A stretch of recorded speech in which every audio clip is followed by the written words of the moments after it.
Kita semua pernah bikin salah kan? Tapi pernah kepikiran nggak soal kesalahan yang pertama kalinya?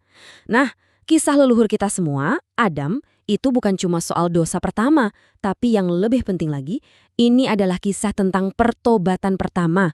Sebuah pilihan yang membentuk takdir kita semua. Kisah kuno ini justru ngasih kita dua jawaban yang beda banget atas pertanyaan ini, yang diwakili oleh dua tokoh penting di awal mula penciptaan. Jadi, coba lihat. Adam dan Iblis, dua-duanya sama-sama nggak patuh sama perintah Tuhan. Tapi, reaksinya itu loh yang bikin ceritanya beda total dan menciptakan dua jalan yang terpisah selamanya. Yang satu memilih rendah hati, ngakuin salah. Satunya lagi, wah sombong dan malah nyalahin yang lain. Oke, sekarang kita bahas lebih dalam soal pelanggaran yang dilakukan Adam, yang sebetulnya dimulai dari bisikan godaan Iblis soal satu pohon terlarang. Jadi jatuhnya mereka dari surga itu bukan cuma satu kejadian, bruk, selesai. Enggak, ini tuh sebuah proses. Ada 4 langkah penting di sini. Dari kesalahan sampai akhirnya dapat penebusan. Dan ini bisa dibilang jadi semacam pola dasar buat kita semua, buat seluruh umat manusia. Nah, kata-kata ini nih yang jadi kuncinya. Coba bayangin, ini diajarin langsung loh sama Tuhan. Jadi doa ini bukan sekedar minta ampun biasa. Ini adalah doa pertobatan pertama dalam sejarah manusia. Semacam cetak biru universal buat siapa aja yang pengen kembali ke jangannya. Tapi tunggu dulu. Bahkan sebelum kejadian ini, ternyata umat manusia itu udah punya ikatan yang mendasar banget sama Sang Pencipta. Ada sebuah peristiwa yang tanpa kita sadari membentuk sifat spiritual bawaan kita. Perjanjian perabadi inilah yang membentuk apa yang kita sebut fitrah. Anggap aja kayak kompas spiritual yang udah terpasang di dalam diri setiap manusia. Sebuah kecenderungan alami untuk mengenali Tuhan. Ini juga yang ngejelasin kenapa, dimanapun kita berada, kita tuh secara naluriah selalu mencari makna hidup yang lebih dalam. Coba bayangin deh sebuah perdebatan antar nabi. Jadi ceritanya, Musa kayak mempertanyakan tindakan Adam. Tapi jawaban Adam, wah ini cerdas banget.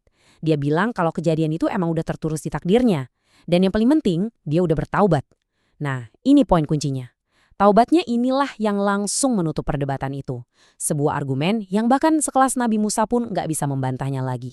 Warisan Adam di bumi ternyata nggak cuma soal taubat. Cerita berlanjut dan sayangnya ditandai sama tragedi manusia pertama. Sebuah kisah tentang dua bersaudara, soal persembahan, dan rasa dengki yang berujung maut. Rangkaian peristiwa ini nunjukin eskalasi yang cepat dan tragis banget ya. Dari sebuah tindakan ibadah yang sederhana, karena didorong rasa iri, berubah jadi kejahatan yang nggak bisa diubah lagi. Di sini kita bisa lihat banget kan perbedaan karakter mereka yang kayak langit dan bumi. Di satu sisi, ada Habil yang semua tindakannya itu didasari iman. Di sisi lain, ada Qabil yang sepenuhnya dikendalikan sama rasa cemburu dan hawa nafsunya.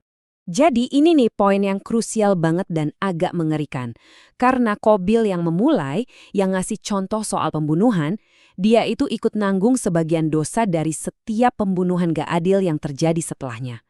Sebuah tanggung jawab yang luar biasa berat. Setelah diyakini hidup selama 1000 tahun, waktu Adam di bumi pun berakhir. Tapi warisannya itu abadi dan masih sangat relevan buat kita semua hari ini. Jadi apa sih inti warisannya? Ya, dia adalah bapa seluruh umat manusia, nabi yang pertama. Tapi lebih dari itu, Adam ngajarin kita pelajaran yang fundamental. Kemuliaan sejati itu bukan berarti nggak pernah salah. Justru kemuliaan itu ada pada keberanian buat kembali ke Tuhan setelah kita berbuat salah. Kisahnya ini kayak peta jalan yang lengkap banget buat kita. Isinya ada soal kesalahan, penyesalan, pengampunan, dan yang terpenting, pertumbuhan. Ini ninggalin kita sama satu pemikiran terakhir. Kalau aja cerita kita sebagai manusia dimulai dengan sebuah kesalahan yang langsung diikuti sama pengampunan, itu artinya apa? Itu bukti kalau masa depan kita nggak pernah ditentukan sama kesalahan di masa lalu, tapi oleh kesediaan kita untuk berbalik arah.